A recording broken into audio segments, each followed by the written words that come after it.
Bonjour, bienvenue à ce dernier live book.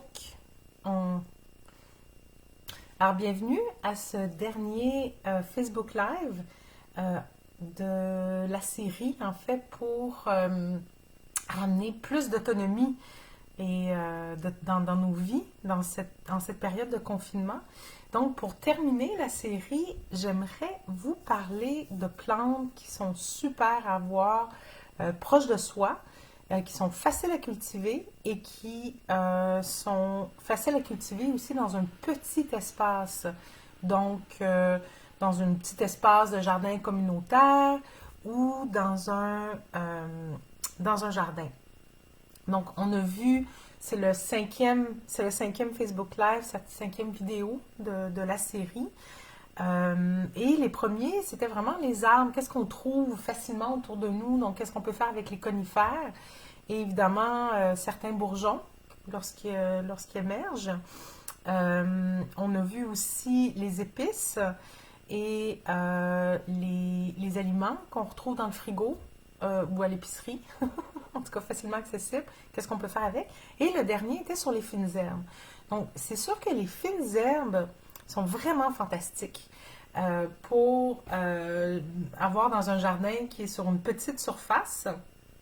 Et les fines herbes, ce que j'aime dans ces plantes-là, en fait, c'est qu'elles poussent vraiment bien dans des tours. Donc, on va placer les fines herbes dans certaines... par exemple, on peut l'acheter carrément dans des pépinières, c'est où on peut le fabriquer nous-mêmes, soit avec un contenant dans lequel on va placer des trous de façon intercalaire.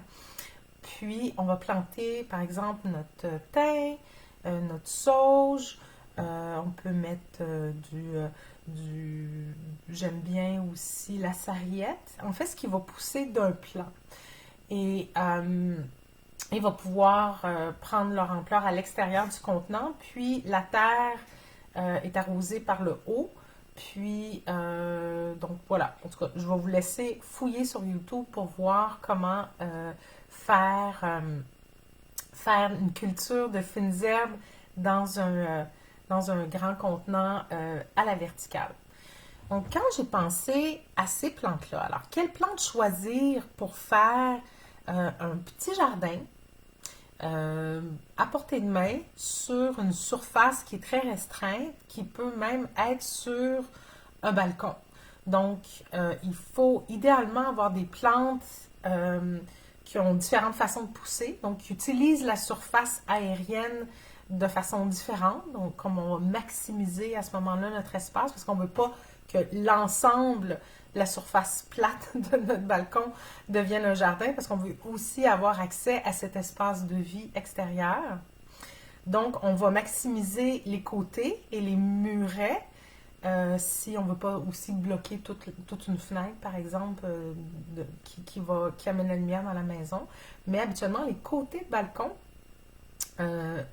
peuvent être utilisés. Puis même, ce que ça fait, si, par exemple, vous partagez un balcon avec quelqu'un d'autre, c'est que ça permet d'avoir une division végétale qui est vraiment intéressante. Donc, j'ai pensé à deux plantes qui sont grimpantes, qui peuvent aider à utiliser cet espace-là. En fait, un espace vertical qui est sur le côté. Ou si vous avez un mur puis pas de fenêtre, vous pouvez aussi l'amener sur cette surface-là. Ensuite, l'autre espace qu'on peut utiliser qui ne va pas prendre notre espace de vie, c'est d'avoir des jardinières que l'on pose sur la raille de balcon. Et là, on peut maximiser aussi cet espace-là en utilisant des plantes qui vont être rampantes, donc qui vont tomber de la jardinière vers l'extérieur du balcon. Donc ça, c'est intéressant aussi. Donc, j'ai pensé à deux plantes pour ce type pour l'utilisation de cet espace-là. Ensuite, il y a des plantes qu'on peut mettre en pot. Évidemment, là, les plantes qui vont être grimpantes, on peut les mettre soit dans la jardinière ou carrément dans des pots, parce qu'il y a des plantes qu'on peut ramener dans la maison, certaines plantes grimpantes, et les conserver ou les utiliser justement pour pour verdir un mur ou créer des espaces de séparation dans la maison. Ensuite, j'ai pensé aussi à des plantes intéressantes dans le sens où, en fait, les plantes que je vais vous présenter aujourd'hui, c'est des plantes qu'on peut utiliser ou qu'on récolte en fait tout au long de l'année, tout au long de l'été.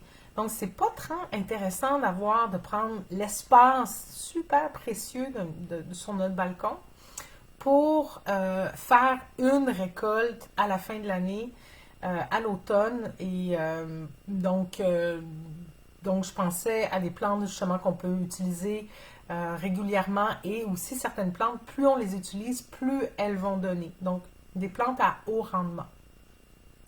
Des plantes aussi qui vont donner de la couleur à notre espace de vie aussi.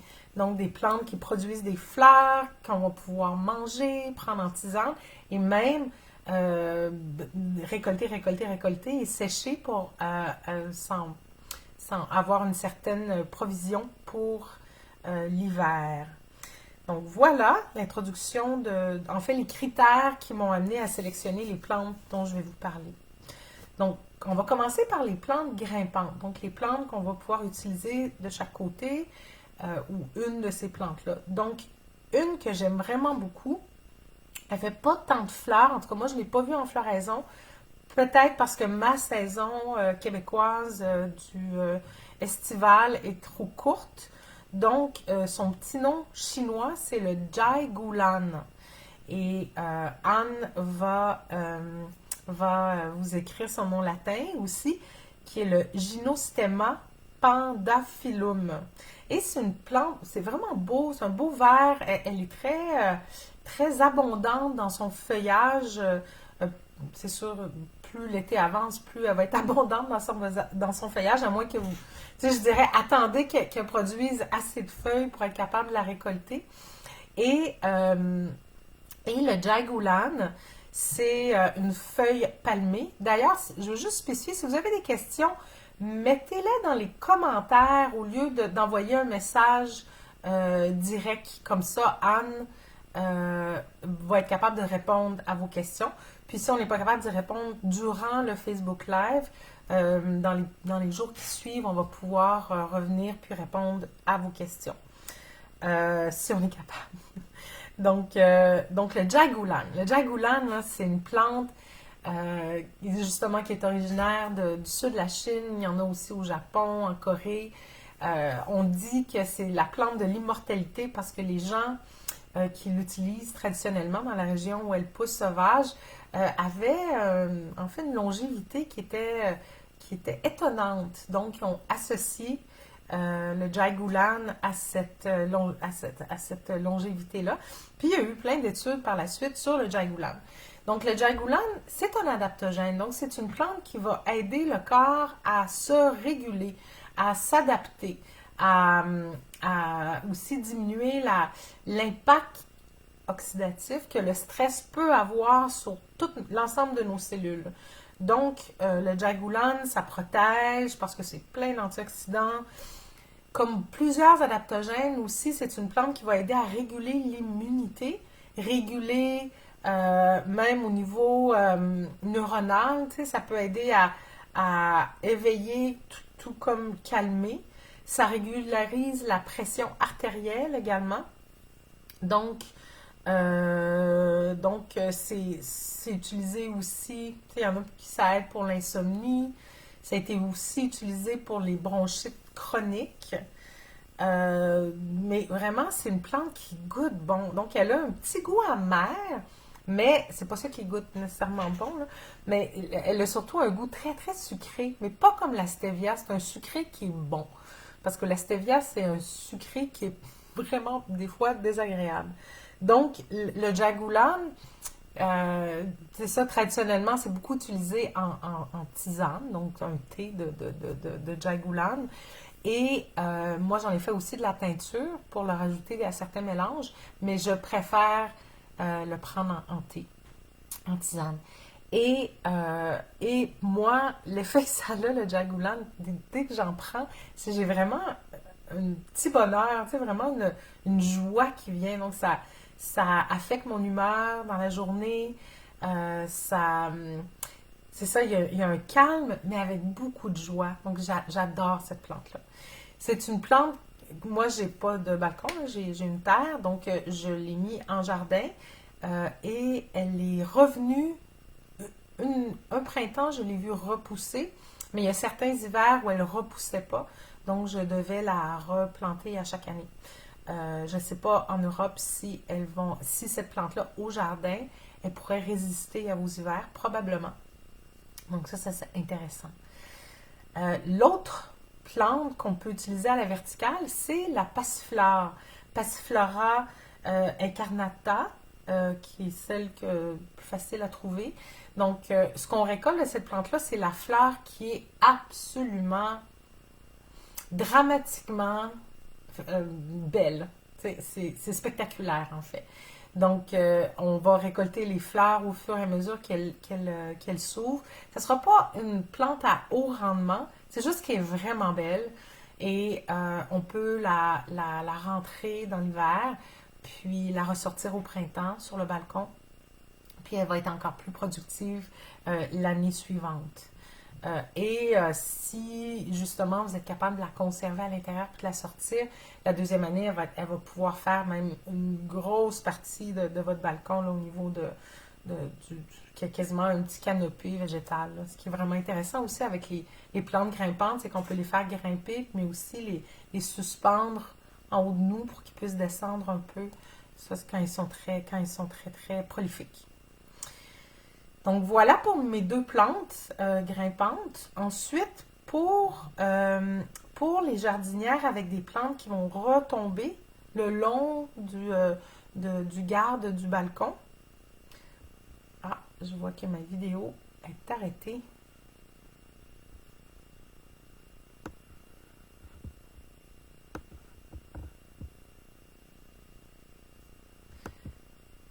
Donc, je ne sais pas si quelqu'un peut me dire si vous voyez encore la vidéo parce que moi, je ne le vois pas. Il y a la difficulté.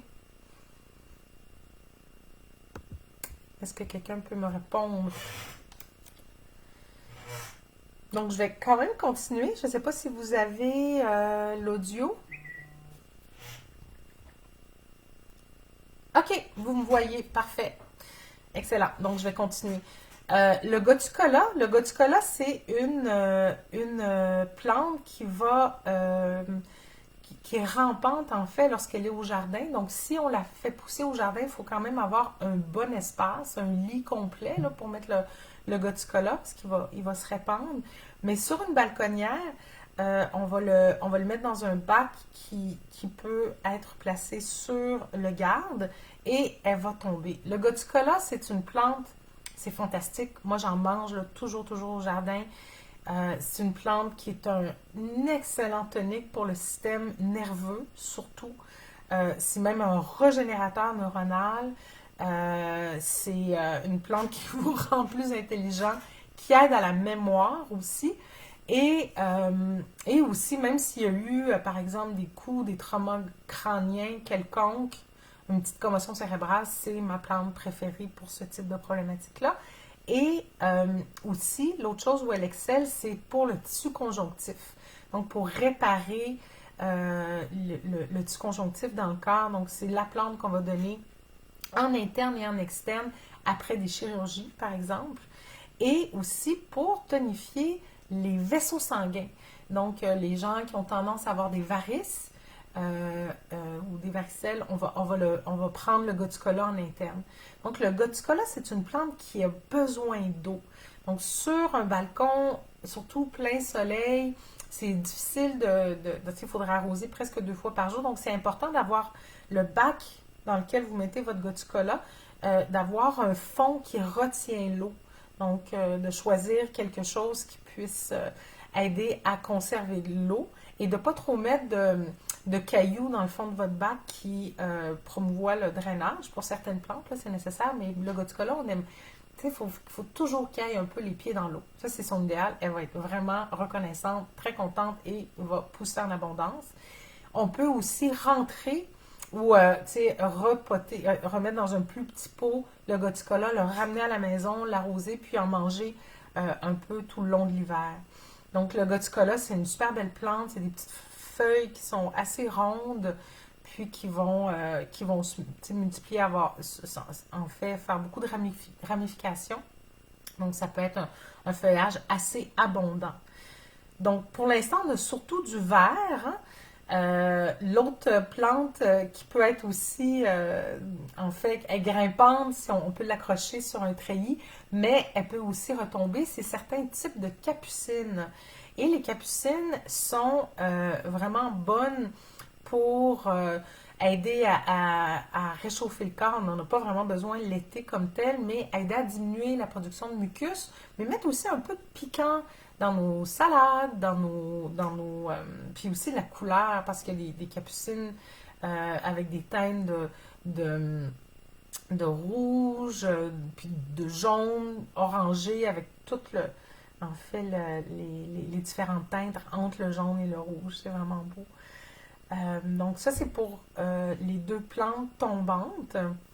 Ensuite, et puis aussi, la capucine va donner, en fait, un éclat de couleur à votre environnement sur le balcon ou même dans le jardin.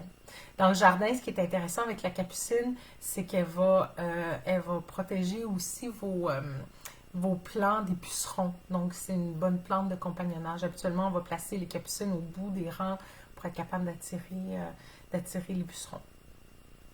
Une autre plante qui amène de la couleur qui est à très haut rendement, c'est la fleur de souci. Donc, le calendula officinalis.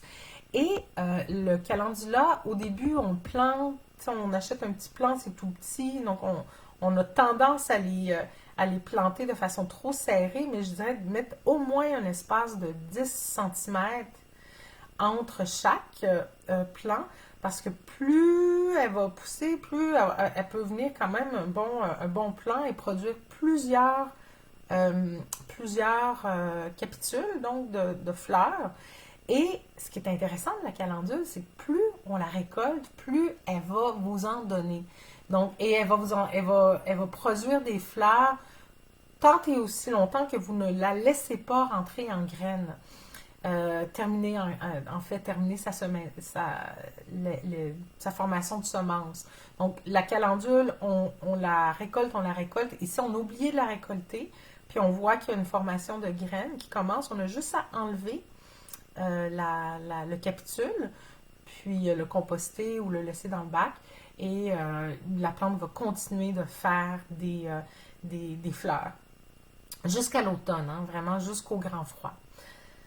Donc ça, encore une fois, on est dans les teintes orangées.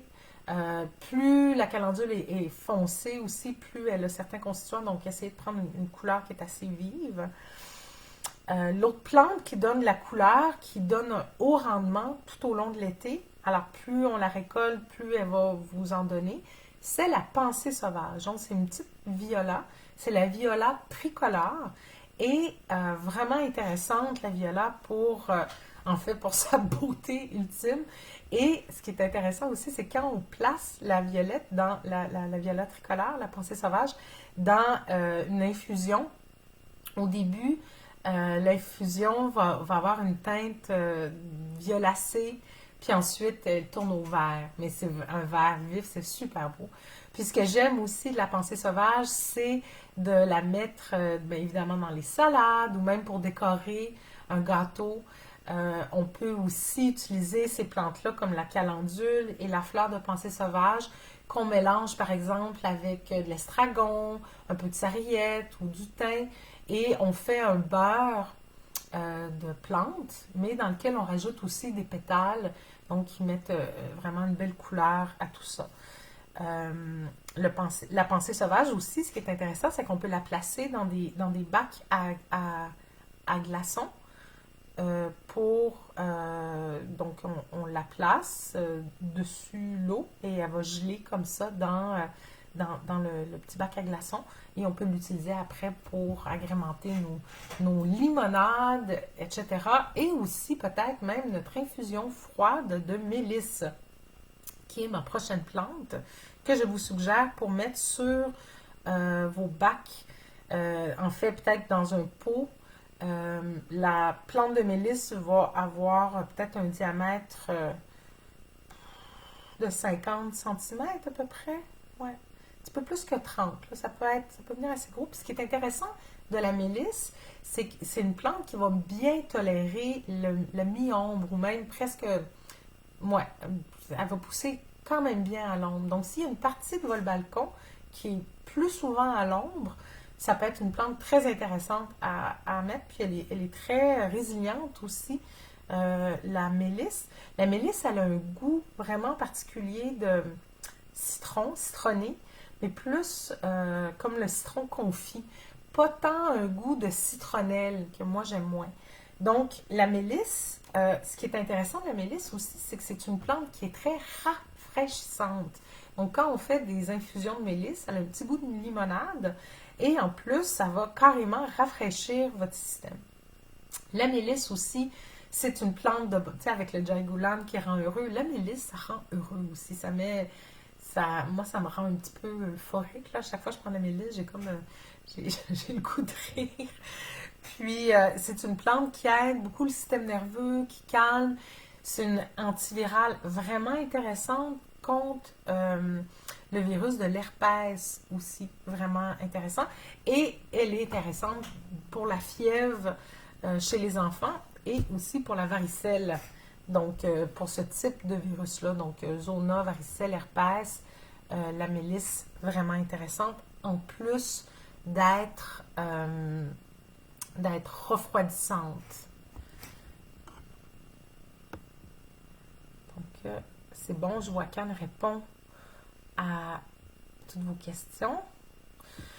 Si vous avez d'autres questions pour la mélisse ou pour le jagulan ou le goticola, gênez-vous pas de nous poser la question aussi. Donc, il y a ça. Donc, on a... Ah oui, c'est ça. Ce qui est intéressant de la pensée sauvage, c'est vous pouvez la placer dans le bac de goticola aussi, parce que le goticola va prendre un certain temps pour prendre de l'ampleur, en fait. Et donc, la pensée sauvage va pouvoir... Vous allez être capable de récolter beaucoup, beaucoup de pensées sauvages avant. Puis aussi, la pensée sauvage va pousser vers le haut, tandis que le goticola va vraiment s'étendre. Puis, la pensée sauvage a vraiment des petites racines, donc elle ne va pas trop compétitionner avec votre goticola. Donc ça, c'est une façon de maximiser aussi notre espace de culture. J'ai pensé aussi à une autre belle plante qui offre beaucoup tout au long de l'été, c'est le basilic sacré. Donc, le basilic sacré, Occinum sanctum. Il y a aussi un autre nom latin, je ne me souviens plus. Puis il y a différentes variétés, donc ça peut être intéressant si vous allez en pépinière de peut-être goûter ou de sentir les différents types de basilic sacré. Et le basilic sacré, c'est une plante qui va, tout comme le basilic, vous offrir beaucoup, beaucoup de ses feuilles tout au long de l'année. Donc, on va couper les têtes. On va soit les utiliser tout de suite dans l'alimentation ou en infusion et de bien ou carrément de les sécher pour avoir du basilic tout au long de l'année ou carrément au fur et à mesure qu'elle produit, le hacher finement, le mettre dans des pots maçons puis le recouvrir d'un alcool à 40%. Donc, vous préparez votre teinture que vous allez pouvoir utiliser tout au long de l'année. Donc, le basilic sacré, ce qui est intéressant, c'est que c'est aussi une plante qu'on considère comme un adaptogène, un peu comme le jagulan. C'est une plante, c'est drôle, hein, c'est toutes des plantes qui travaillent beaucoup sur le système nerveux, qui aident beaucoup de fonctions cognitives au niveau de la mémoire, au niveau de même de la capacité cognitive. Et ce qui est intéressant, en tout cas, le sentiment qu'on a quand on prend du basilic sacré, c'est comme s'il y avait la brume qu'on a dans le cerveau s'ouvre, puis il y a comme une éclaircie, puis ça aide l'humeur, ça aide aussi, de façon générale, aussi à diminuer l'inflammation globale du corps. Donc, il y a une couple d'études qui montrent que c'est intéressant, par exemple, pour les problèmes qu'on a en vieillissant au niveau du métabolisme, par exemple, comme les troubles métaboliques, les gens qui ont tendance à faire avoir un bilan lipidique au niveau du cholestérol qui n'est pas optimal, de diminuer aussi, pas toute seule, mais de façon générale, d'aider pour le diabète de type 2, le Jagulan aussi. Donc, c'est des plantes, en fait, qui vont vraiment vous aider à, à être plus heureux tout au long de l'été, dans votre confinement, si jamais ça perdure, mais aussi, c'est des plantes qui sont très médicinales, intéressantes, qu'on peut cultiver pour se faire des petites réserves, mais aussi pour ajouter dans l'alimentation. Donc, c'est pas mal ça que j'avais comme idée, tu sais, de balconnière avec, c'est ça, du Jagulan, de la passiflore, Goticola avec la capucine aussi qui peut être retombant, la pensée sauvage, la calendule qu'on peut récolter tout au long de l'été, la mélisse qui est intéressante parce que elle va produire tout au long de l'été, c'est intéressant, c'est une bonne plante d'été. Et elle peut pousser à l'ombre, plutôt à l'ombre. Le basilic sacré aussi, ça peut être très, très abondant. Puis, toutes nos fines herbes, en thym, romarin, sarriette, estragon, puis même le basilic Oxynum basilicum pour faire des pestos, puis aider l'humeur et la digestion aussi. Donc, je pensais à d'autres plantes, mais je me disais, bon, tu sais, si on cultive de la catère, c'est aussi une plante pour le système nerveux, c'est intéressant, mais s'il y a des chats qui peuvent se rendre sur votre balcon, ils vont se rendre et vont faire pipi partout, puis c'est pas intéressant. Donc, peut-être pas la catère si jamais vous avez des chats qui peuvent avoir accès à votre balcon par l'extérieur. Et les autres plantes, il y a beaucoup de plantes qu'on va utiliser pour la racine, donc moins intéressant parce qu'il faut beaucoup des gros bacs, puis ça prend tout l'été pour éventuellement avoir accès à la racine, puis souvent les racines peuvent être longues, donc ça prend des gros bacs. Oui, j'avais parlé de la stellaire. La stellaire qui est comme une mauvaise herbe qu'on retrouve souvent dans les jardins, qui s'invite tout seul dans nos jardins. C'est une plante qui est aussi bio-indicatrice d'une terre hyper fertile. Et moi, j'aime bien avoir de la stellaire, surtout si vous avez un coin plus ombragé de votre balcon.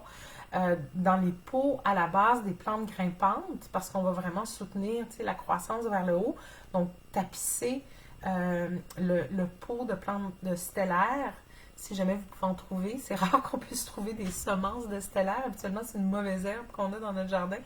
Mais ce que ça fait aussi, c'est que ça va aider à garder l'humidité de votre terre dans la terre, donc elle va moins s'évaporer. Puis, c'est vraiment délicieux, c'est rafraîchissant aussi. On peut la manger, on peut l'ajouter dans nos salades, on peut faire des pestos de stellaire. Stellaria media, qu'on appelle aussi le mouron des oiseaux. Mais ça se peut que vous puissiez en trouver dans un jardin ou sauvage, puis peut-être la replanter dans le pot.